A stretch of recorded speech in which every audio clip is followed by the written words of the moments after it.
all these tents and stuff out here. It's cool.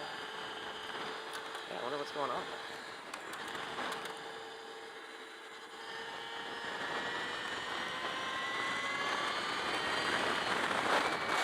Alright, okay, so here we are. It's kind of weird, I feel stuff hitting me. The road has some like pebbles on it or something. So now it's just a conserve battery power game. It's a game of letting it coast and then regen. Yeah, let's see, full regen, let's check. 4.3 kilowatts. Yeah, 4.3 kilowatts. It's the regen is very strong on this bike.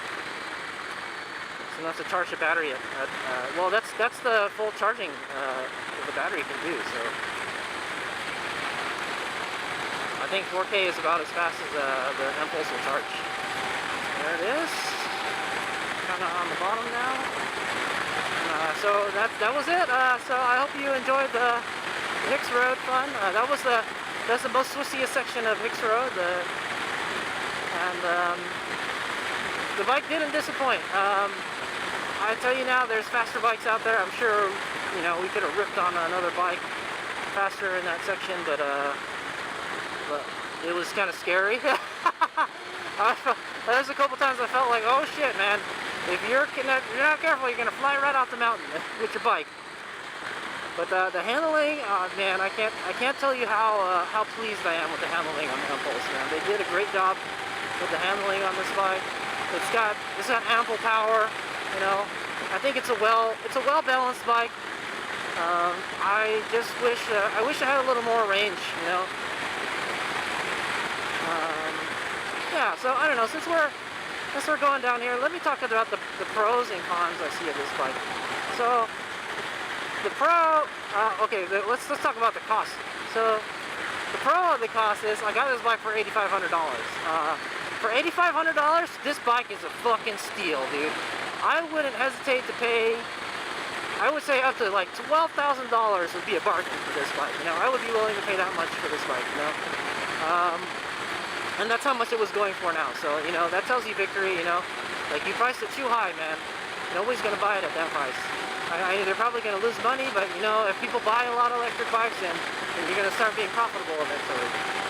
Anyway, but for con, MSRP $20,000. Too much. You can buy a very nice bike for that much. You can buy, you know, 1290 Adventure. You can buy S1000 RR, S1000R, FZ10. Another good bike to pit this against is the Triumph Thruxton R. It's a, you know, they're both naked bikes. They're both small. You know, one's more like retro styling, but I've ridden a Thruxton, and you know, a Thruxton is about I think 17,000 MSRP. For 20,000, I would rather have the Thruxton, you know, I'm not gonna lie. And plus it's got that nostalgia factor to it, you know. It's been around, the Bonneville, Thruxton, you know, it's been around for a long time. A long more time than the Empulse. The Empulse is like, you know, half a decade old, you know. What else? So I'm just gonna cruise through this section here. We're pretty much gonna go home here. Around 43%, and we're at 40 miles. Kind of alarming. It looks like we may not make it home. What else? Because I know when I get on the freeway, it's gonna chomp the miles. So okay, I'm talking about range right now. So range. Oh, okay. Pros and cons. So pros. Realistically, you know, maybe you can get 80 miles mixed riding with this. You know, maybe. I was able to do 100, but I had to charge twice. So that's you know, if you don't mind stopping off and charging every once in a while, it's okay. But like, you know, if you're trying to do a long distance ride somewhere, then that's not going to cut it, you know. What else? So realistically, what I would want, you know, the con is the range is okay. It's not awesome, you know. but it'll definitely get me anywhere around San Jose and the surrounding cities, which is good. And I've been able to go to all the mountain passes around San Jose. The only one I had trouble was when I went to Alice's. Check that video out. I had to charge twice, to get home. But the pros, charging.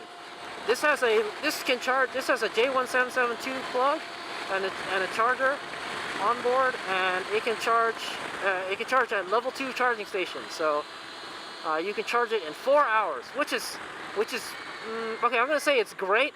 I'm gonna say it's good, but it's not great. And yeah, so I'm gonna say it's good, but not great. So here I'm gonna go kind of. This is San Felipe, I think, right here. Let's make sure it's clear here. All right. Yeah. Okay. So yeah. It's good, but it's not great, is what I'm gonna say. Honestly, if I wanted to take this thing on long rides, I would want level 3 charging. Now, level 3 charging is pretty new. It's only a couple years new, I think. I mean, it's been around in the Leaf with the Chatamo and everything, but the future I see is CCS, combined charging system.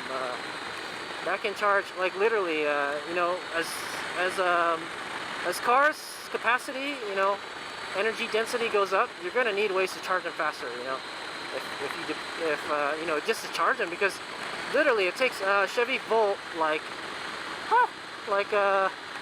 I heard it takes like 2 days to charge it from level 1. This one is from level 1 10 hours, level 2 4 hours, so that's pretty good. That's not bad. Level 2 is, that's good enough for now. But what I want is level 3. When you can have a motorcycle with level 3 charging, it's like going to the freaking gas pump is what it is. You just hang out for 10 minutes and you'll get a significant amount of charge back, So I see that's the future of electric motorcycles right there. A motorcycle that accepts level 3 charging. And the good thing with the CCS is it takes the J1772 connector. It'll take that and it'll take CCS at the same time, because CCS is just an extension of the J1772. It's the DC fast charge portion, the positive and the negative. Oh, that's an old ass truck out there, man. Anyway, yeah, so that's kind of the pros and cons.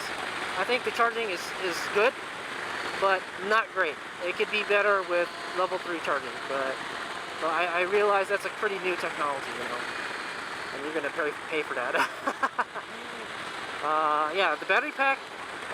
Battery pack, 10.4 kilowatt hours. I think the Empulse is a very efficient motorcycle because it has small motor, small compact motor with the transmission. It makes it more efficient than let's say a Zero. The Zeros are running they have 1300 kilowatt hour battery packs, but I don't think the range is quite as good as the Empulse because you can't change gears, what else? So yeah, the efficiency. Oh, so let me talk about efficiency. So I did a report on alternative fuel vehicles, and I learned that oh man, I don't remember. I will put a subtitle below what the actual thing is, but I do know. I looked it up recently on Google, and Google told me from Wikipedia or something. EVs, electric vehicles, are 80% efficient. Now I heard it was 90% efficient, so 80% efficient. The extra 20% is lost through, I don't know, the drivetrain or heat, Well, an internal combustion engine is only I think it was 60, was it 60 or 20? I think it was only 20%, something around 20% was what it was. But I will put the figure down below in the subtitle right now. It was very, internal combustion engines are very inefficient. The power you put into it, you're losing like 80% of it to heat, heat and mechanical forces or something. So it's, internal combustion engines are very inefficient. So the Empulse is very efficient. Being electric, it's an EV and it's a motorcycle, and it has the power to weight ratio. It only require for 10 kilowatts. You can make, you know, you can get like 80 miles to the charge or something. Okay, what else? One of the pros of the Empulse is the handling. Oh my freaking god, that is not a con at all. The handling is spectacular, and there are handling upgrades for this. You can get a better fork for it. It's like the gold Marzocchi forks that are fully adjustable. These ones are sort of fully adjustable. One of them has a damper and one has the rebound. So like it's like one does the dampening and one does the compression. I mean the rebound and the compression. You know?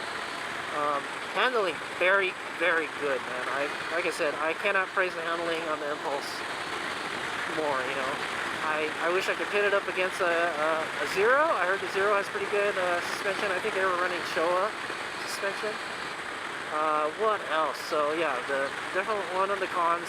One of the pluses to the Empulse is its handling. The handling is great, man. I cannot sing praises enough about the handling on this bike. It sticks to the ground like glue. You know, the tires are good that they put on it. They with that 160 rear tire. I've never ridden a Brembo Empulse with the 180 rear, but man, this bike just it is spectacular. Now there are bikes that are probably more flickable and lighter out there, maybe like FZ07 or something. But you know, this bike is pretty heavy. So that's kind of a con. It's a little bit heavy. I think it comes in about 460, 480, something like that. It's a little bit of a beast. And you kind of notice that when you're riding slow a little bit. But this bike carries its weight very well. So that's kind of a con and a plus. They kind of cancel each other out. The bike carries its weight very well. Nice down and low. It doesn't feel like it's going to fall over all the time. It doesn't feel unwieldy, you know. It feels solid, you know. What else? What is the pro? Okay, I'll talk about a con. A con is the Victory went out of business, and there's not much support for these bikes anymore. It seems like the bike hasn't evolved much from when it was still a Brembo, you know. I think the only model that's higher than this is the Brembo R, and that has like the carbon fiber stuff, and so it didn't have very many differences to this bike. The only updates over the Brembo were when Brembo went to the Victory are the 160 rear tire. I think like almost half a kilowatt hour of extra battery juice, and they did give a couple accessories. There is a windscreen that they made for this. Other than that, I think that's it. I don't think there's any difference. So I mean where you see the Zero bikes, every year the Zero bikes get better and better and better, you know, better and better and better. The Empulse, you know, at some point it did get better every year, you know. That's what I had heard. But pretty much it's pretty stagnant now that Victory has gone out of business. Now if they do, let's go Farnsworth here. If they do go, oh, I know a good place to regen. Yeah, okay, so I'm pretty much at the end of my my ride here, so I'm gonna head home, and I'm just gonna kind of relax. But okay, here we go. So oh man, I'm at 37%. So yeah. So that's the support. The support for the Victory, you know, it's pretty much gone. Indian Motorcycles or Polaris has agreed to service the motorcycles for 10 years, provide service for the motorcycles for 10 years, and parts. So I don't know. The future is kind of shaky with the Empulse. You may get an Indian or a Polaris Empulse, so we'll see. Well, that's you know, to be stay tuned. But the good thing, the pro in it is that Polaris is still in the game. You know. Polaris is still in the game, and they bought Brembo's motorcycle technology, and they have said that they are going to use it. You know, it's not vaporware. Is what I'm saying. So that is a pro right there. I'm trying to think. Okay, so one of the cons on this bike, it's not a very big con. Actually, you know, I've been riding for 46 miles, and I feel like my booty is It's not bad. It feels good. Maybe it's gotten used to it. I have a seat cover on this though, so maybe it helps a lot. But after 100 miles, I could not bear the seat anymore. The seat on the Empulse is not very good. I am not liking it, and it kind of pushes you up on the tank a bit. Yeah, so I'm not a big fan of the seat on the Empulse. So I wish they had an aftermarket solution or a seat cover. Yeah, your best bet is a seat cover. I would say it's comfortable to 30 miles, and then 40 miles. After 40 miles, you'll start to get uncomfortable, and then after that, it's no boy, no. All right, so this is a very steep section here. Hopefully, I can gain some regen here. Gain some battery regen. It's a long ride back. I may have to stop somewhere and charge. Man, it just climbs up this easily. 60 in second gear. Yeah, so, the gearbox, I can't say it as a pro or a con, I think it depends on what your taste is. Honestly, the only gears I really use, you gotta find different modes for each gear has its own purpose. So, like, first gear is like, if you're like riding around residential areas and like under 40 miles an hour, just keep it in first gear. Second gear is good enough to get you up to like 50 miles an hour. And yeah, so alright, so we're gonna do some regen here. So one thing I do, okay, so that is the gears anyways. I was talking about the gears. Third gear is kind of, you don't really use third gear, well, I guess third gear would be okay after that. And then fourth gear, you don't really need it. Fifth gear, really, I really only shift up to fifth gear. I see no reason to use the sixth gear because you have to keep the RPMs up for it to be efficient, Oh my freaking god, dude. I'm just gonna kind of coast down this.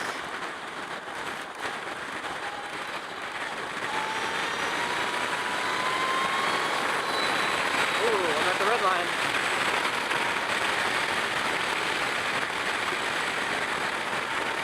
So I'm at 34%. Let's see what full regen gets me. I'm in the green right now.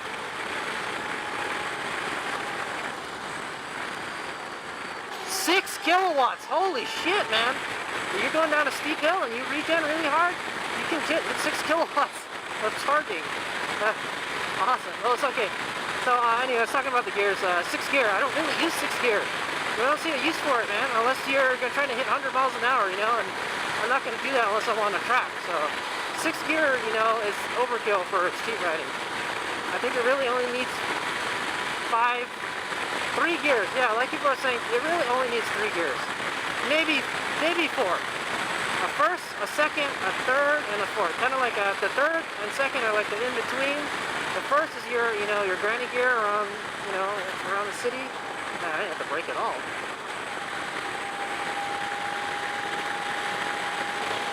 I'll pretty much just roll down that hill. Nice. So yeah. Alright, so I kind of have to get back home now. Hopefully, I bet you there's chargers out here. Now let's see if I can make it home. I know these companies out here have chargers, and I could definitely charge. There's a lot of kind of tech companies out here. So yeah. Okay, so let me talk about. We'll go back to the charging. This has a J1772 connector, so that means you can charge at charging stations. That is very convenient. I'll add that to it. Zero motorcycles do not come with a J1772 connector, and so they cannot charge at charging stations unless you buy like the $2,000 charge tank accessory. Then it lets you charge. It lets you charge at like 3. That's pretty much. So that's why I say, like, the Empulse is that equivalent. Alright, so I'm gonna get on the freeway here.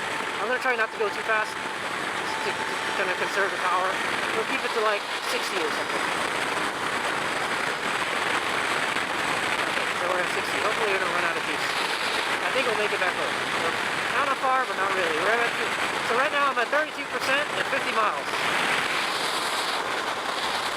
Alright, so sorry, I'm gonna have to speak up a little bit because it's a little noisy. gear, man. You only need to go 4th gear on the freeway. It's crazy. Anyway, I'm just gonna keep it slow. So I'll talk about. This kind of goes back to what I was talking about earlier. I'll kind of splice this in there back there. But I was talking earlier about support. There's not a lot of accessories for this, aftermarket or Victory. You know, Victory had a windscreen, some frame sliders, and I think that was it. There was rumors that Gibby was making a rack for this, and you know all that luggage stuff. But you know, in my opinion, this bike. So one of the cons on this bike, no storage on it at all. There's nowhere to put anything on this bike, at least easily, you know. I have to ride with the backpack all the time, so I have like kind of like emergency gear. You know? So that's one thing I don't like about this bike. There's nothing to put anywhere. There's not even a toolkit for the bike. The only tool that came with this bike is the Allen wrench to check the oil level. So it would have been nice if they came out with like luggage accessories. And when it was still Bramo, there was a rumor that there was going to be a Bramo one, but it turned out being vaporware.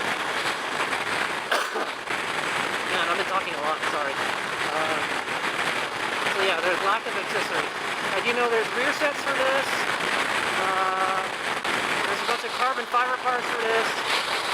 And plastics don't weigh shit. I don't know why you want to put carbon fiber on this, other than it looks cool, you know.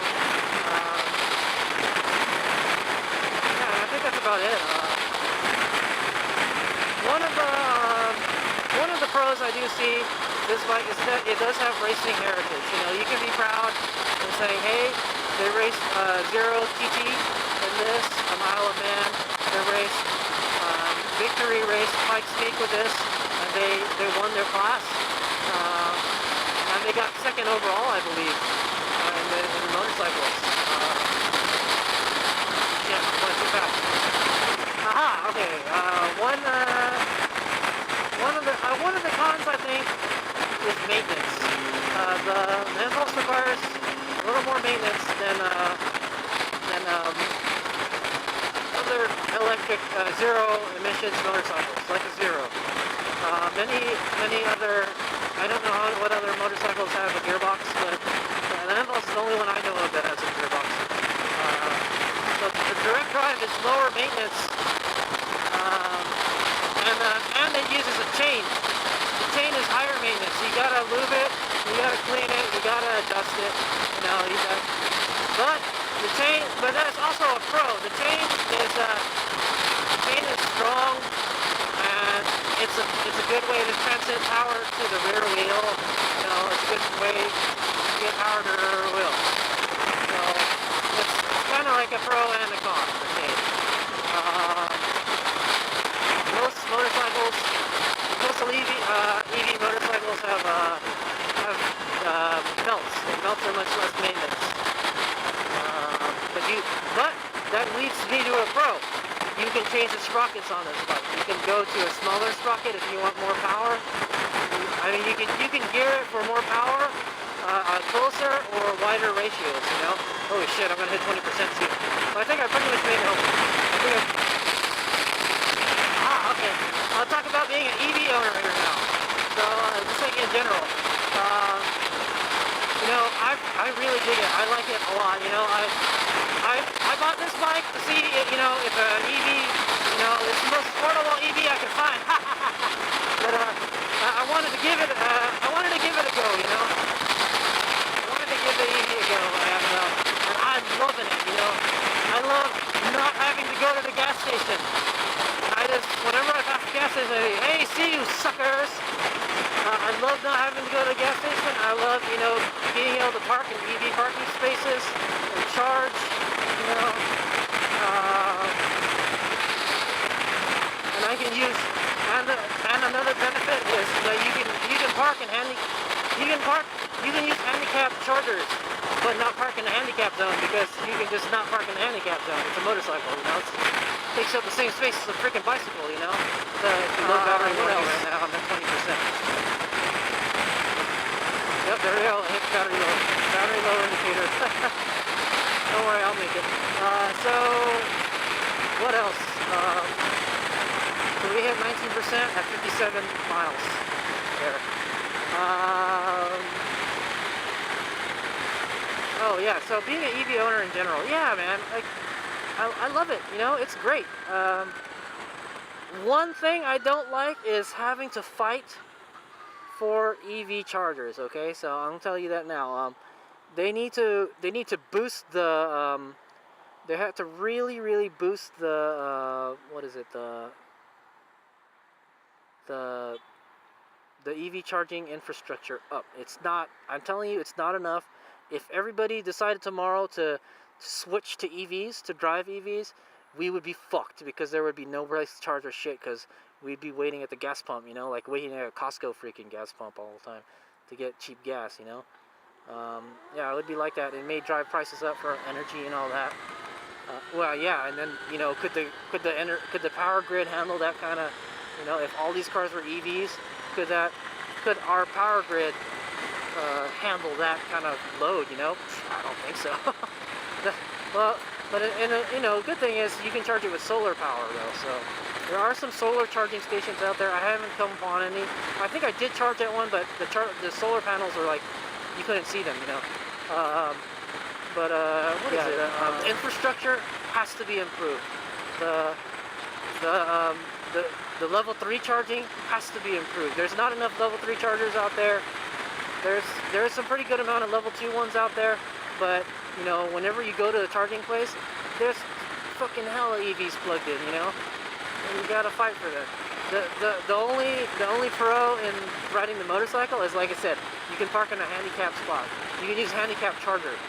I don't know why they put, well, I don't know. I guess they would have to at least provide one handicap charger, you know. But a lot of them are just handicap parking spots. They're not EV charging parking spots, so it would be for, it would, you know, you could charge, you can just park a handicap, or you would have to, you can park a handicap EV there, you know, and park. So that's why you see those handicap ones. They're not usually occupied, or occupied by a car, internal ICE car, you know, because it's not an EV charging spot, you know, but there's an EV charger there. What else? So yeah, I really dig being an EV owner. I like it. I like it a lot. They need to make better, faster chargers though, and they need to make electric motorcycles with fast charging options if we want to use these for, you know, long distance travel and all that. So yeah, let me get to the range. So the range on the Empulse, like I said, I said back there, I don't think it's enough. I think it's barely enough to get by, but you know, it's like you're on a freaking leash is what it is. And if you have to charge, you're gonna use up a couple minutes, you know. You have at least half an hour to get some juice back, you know. Half an hour is like, I think, 1 hour you can get 25% back on the battery, you know. So it's, the level 2 charging is nice, but I don't think it's good enough if you want to travel somewhere, you know. You want to travel somewhere and charge quickly, so that is kind of what I see right now. But I think, like I said, EV motorcycles are kind of still in their infancy right now. They're still growing, and hopefully, you know, other motorcycles will follow and then have decent fast charging. Oh, the charger. Yeah, that's the con for this thing. The charger, the home charger. It's a brick and a hand hair dryer. It takes up so much space. The Zero bikes, you just take a little 110 cord and you can plug it in, you know, or the charge tank, you know. So that's where I see the con is on this. Is you can't really take the charging cable with you. You have to. Yeah, I mean, you could if you brought it in the backpack or something, but it takes up a lot of space. And someone could steal it, so it's not ideal. I don't like it. I've never done it. I just keep the charger at home. If I need a charge on the road, it's going to be at a charging station. So like I said, I like not having to go to the gas pump, man. It's great, you know. Going to the gas pump is a huge fucking waste of time, you know. I'll tell you that now. Because I'm an Uber driver and I drive a lot and I go to the gas pump a lot, you know, and I hate it. I like being able to just go home at night and plug it in, you know, and just not worry about if my thing needs gas next time. That's how, like the motorcycles, you know, I had to like, oh, whoa, I forgot to fill it up. Shit, we gotta go to a gas station, you know. But at least the gas stations are easy to find, you know.